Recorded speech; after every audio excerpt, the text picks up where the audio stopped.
fase de reação, a gente entende na medicina chinesa que é excesso de umidade e calor, tá? Porque envolve tudo isso aí. Mas tem mais dois órgãos, tá? Que representam também a fase de reação. E quem são?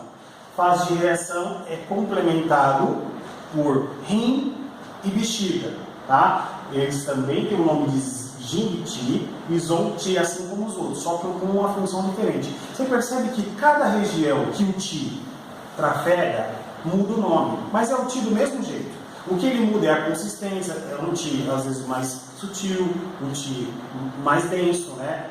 A gente fala de muco, muco é excesso de umidade, então a gente tem esse nome de muco. Então a gente já começa a falar de umidade quando vai falar de bexiga, porque lembre-se do pericárdio, ele tem uma função de ser molde da informação para o resto de todo o organismo, junto com quem?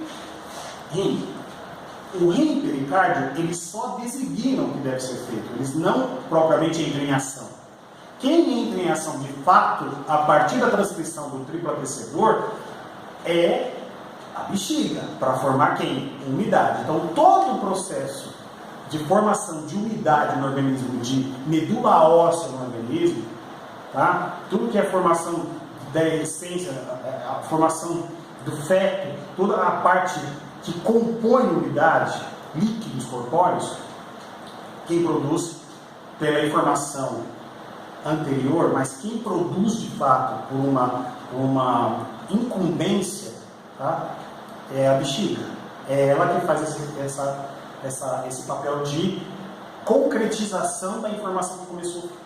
Pericárdio, rim, triplo aquecedor, e aí quem conclui é a bexiga com a umidade. Então o que quer dizer o elemento água nesse caso? A gente falou do elemento fogo anteriormente, agora o elemento água, que também representa a fase de reação, que é a inflamação. Tá? Então quando esse paciente está com algum edema, alguma inflamação, hiperemia, rubor, calor, a gente já sabe que já passou ou está na fase de reação. Por que eu falo passou ou está na fase? Porque às vezes esse paciente tem doença degenerativa, ele já passou pela fase de inflamação, você tem que tratar a fase de inflamação, por mais que esteja atualmente doença degenerativa, que eu vou falar daqui a pouco.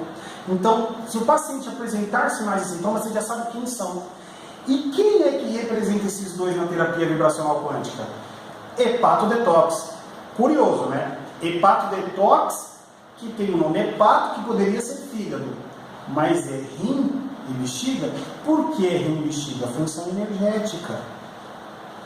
A função energética é que determina qual indutor modulador frequencial que vai ser correlacionado com os órgãos e vísceras na medicina chinesa. O nome, ele se torna secundário. Por exemplo, qual a função do rim e do fígado? Já vou antecipar.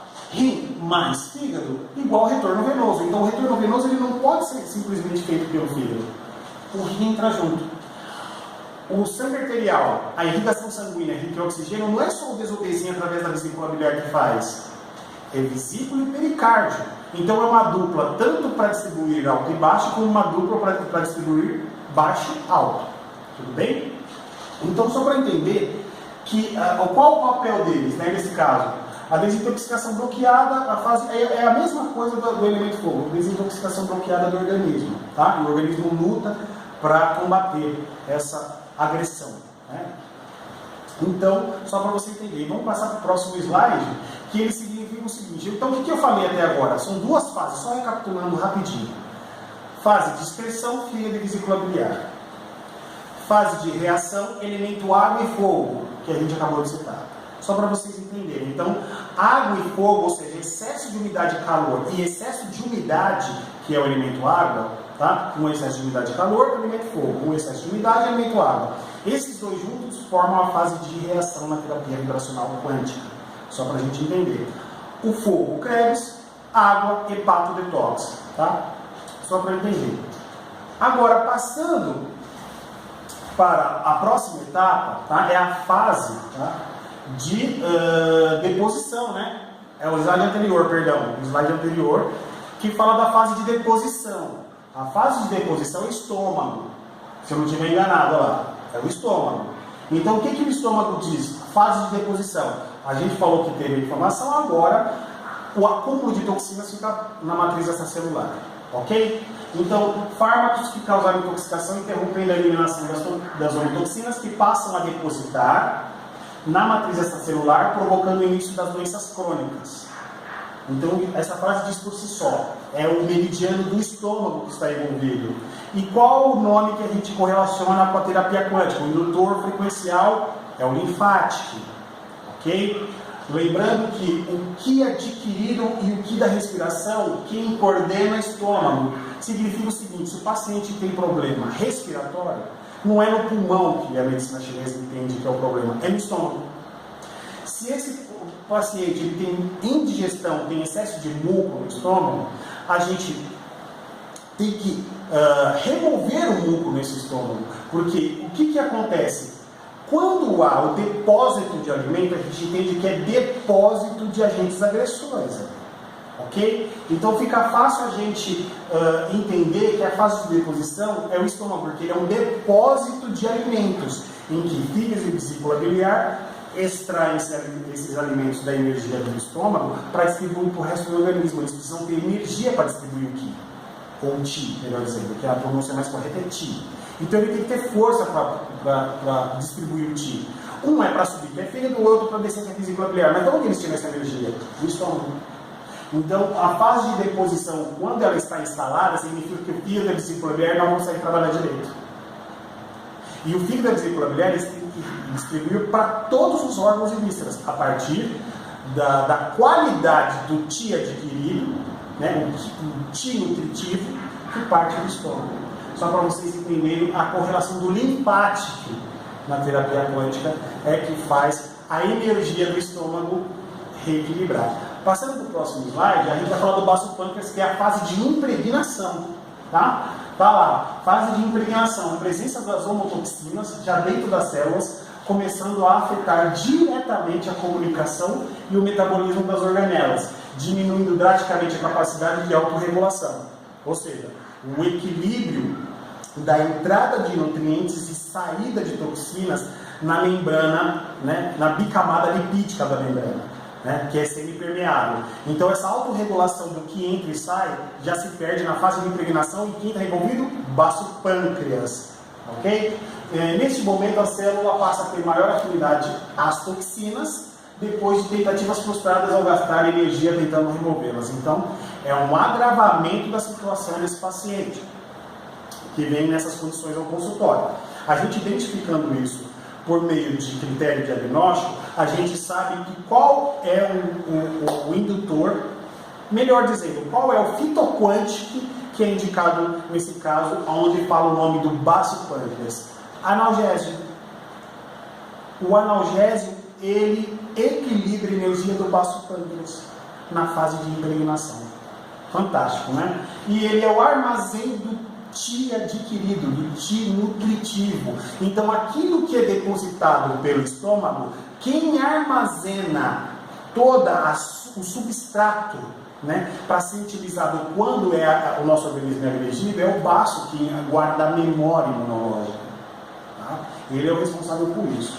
O próximo slide ele já diz o seguinte, que passamos da fase de impregnação. Então, fase de excreção, reação, deposição, impregnação e o próximo é fase de degeneração. A fase de degeneração, quem rege, qual o órgão que rege a fase de degeneração é o pulmão.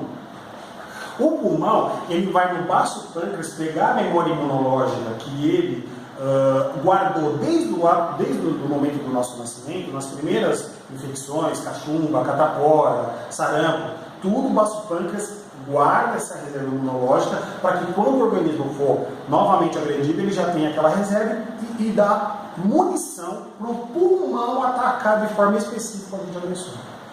Então, ele é o sistema imunológico específico do nosso organismo, é o pulmão. Então, se dá para você entender que a medicina chinesa ela não trata do órgão exclusivamente para si, é o órgão que faz todo o trabalho no organismo inteiro. Tá? Não é sedimentado, o organismo é como um todo, como a terapia quântica preconiza também. Então tem essa familiaridade entre a medicina chinesa e a terapia quântica. Então o que acontece nessa fase de degeneração que o pulmão está em desequilíbrio? a ação das homotoxinas, cujos radicais livres e outros agressores afetam o citoplasma das células, danificam as mitocôndrias e o processo energético aeróbio é alterado. Então a gente já entende que a toxina já está intracelular e extracelular, e a memória dos fosfolipídios, que são as antenas da membrana da célula, já estão alteradas. E qual o papel da acupuntura? É interessante que essa passagem que eu vou dizer agora. A acupuntura ela se diferencia da terapia quântica na terapêutica por um detalhe, mas as duas se complementam como yin e yang. A acupuntura, ela dessensibiliza os fosfolipídios, fazendo com que eles reconheçam a matéria-prima que está fora da célula. Isso se chama biorreceptividade. Então a membrana que é semi-permeável passa a fazer o pareamento dos íons com cargas opostas na membrana, fazendo com que entre, né, a matéria-prima que esteja faltando por diferença de concentração. Então, o que acontece? A acupuntura ela é exclusivamente biorreceptividade. A terapia quântica é exclusivamente biodisponibilidade. E o que isso quer dizer? Vou dar um exemplo clássico na medicina chinesa. Se o paciente come mal e vai se tratar de qualquer coisa no consultório, ele vai melhorar até um certo limite com a acupuntura. Mas vai melhorar. Porque a acupuntura vai usar toda aquela energia que ele consome, os alimentos que ele consome, para fazer a melhora do estado clínico, do estado energético, o reequilíbrio energético desse paciente. Agora, se o paciente come bem, alimentos funcionais, se ele excluir do cardápio dele alimentos alergênicos, por isso que a gente passa a lista de alimentos alergênicos através do diagnóstico desse paciente, ele vai ter uma recuperação mais rápida, né? E a permanência da melhora constante. Então ele não vai ter aquelas recidivas, né? Então a gente evita a recidiva quando a gente começa a se preocupar com a alimentação desse paciente. Então, para você entender a grande maravilha da terapia quântica e da acupuntura, a acupuntura ela não consegue dar biodisponibilidade para esse paciente.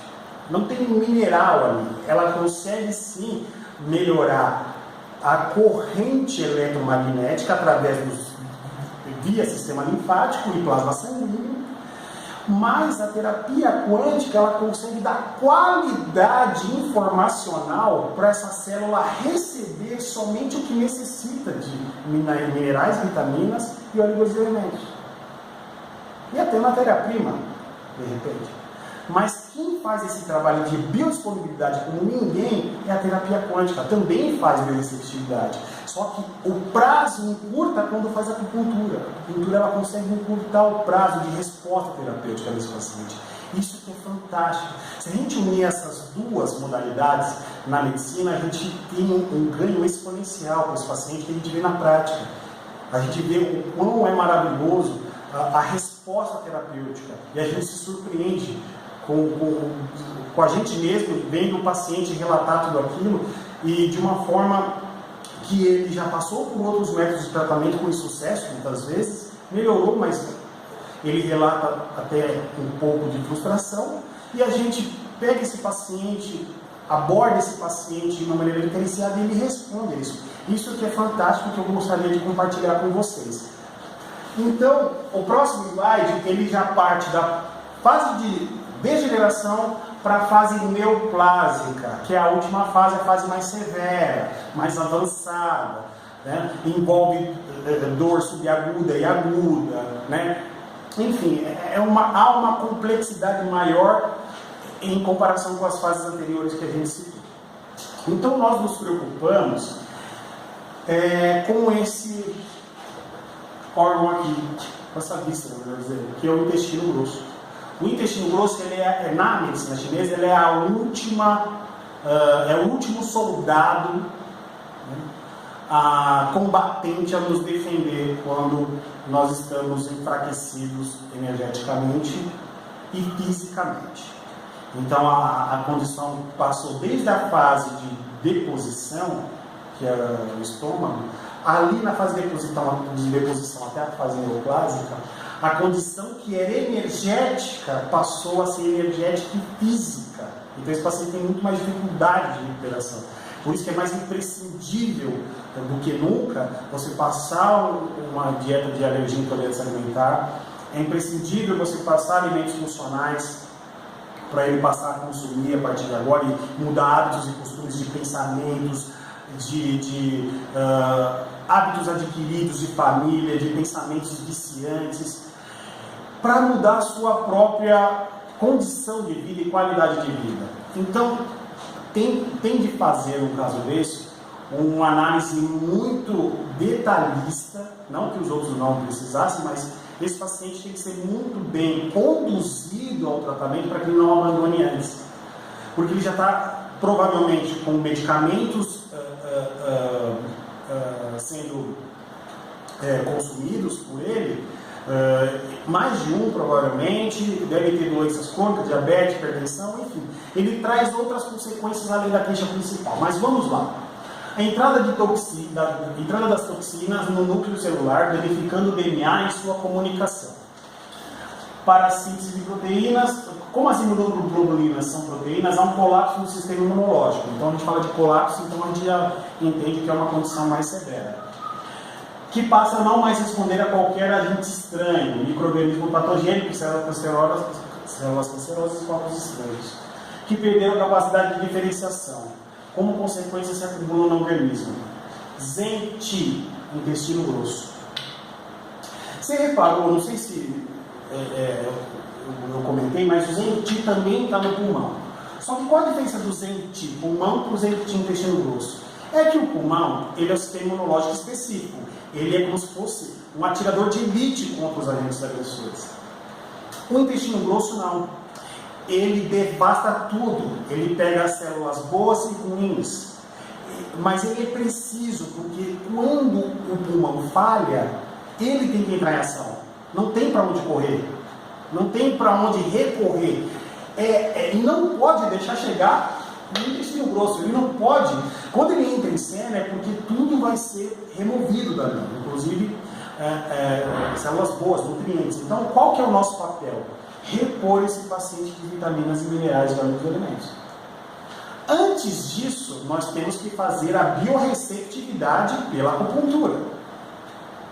Depois disso, ao mesmo tempo, melhor dizendo, a gente dá biodisponibilidade. Então, biorreceptividade com biodisponibilidade, a gente consegue equilibrar esse paciente. Então, para a gente entender melhor como o sistema imunológico funciona no nosso organismo, é preciso entender que o intestino grosso ele comanda o nosso sistema imunológico. Por isso que os outros entram na frente. E ele é a última etapa que tem que entrar, mas ele não deve entrar quando ele entra porque o paciente não está bem. Então a gente já classifica essa situação como severa, mas com tratamento. Um bom diagnóstico, a gente consegue um bom tratamento. Então, para a gente ter para a gente concluir de uma forma clara os nossos pensamentos aqui, eu fico muito à vontade para compartilhar esse momento com vocês, porque eu acredito que a distância que até então a gente via, uma distância invisível da acupuntura com a terapia vibracional quântica não existe. Tá? A terapia quântica também dá biorreceptividade, assim como a acupuntura, e a acupuntura favorece a biodisponibilidade da terapia quântica. Então, essa complementariedade yin e yang da natureza é que aproximou, na minha forma de clinicar, as duas modalidades que hoje eu estou apresentando para vocês. Então, eu agradeço a oportunidade e nos vemos numa próxima. Um grande abraço a todos.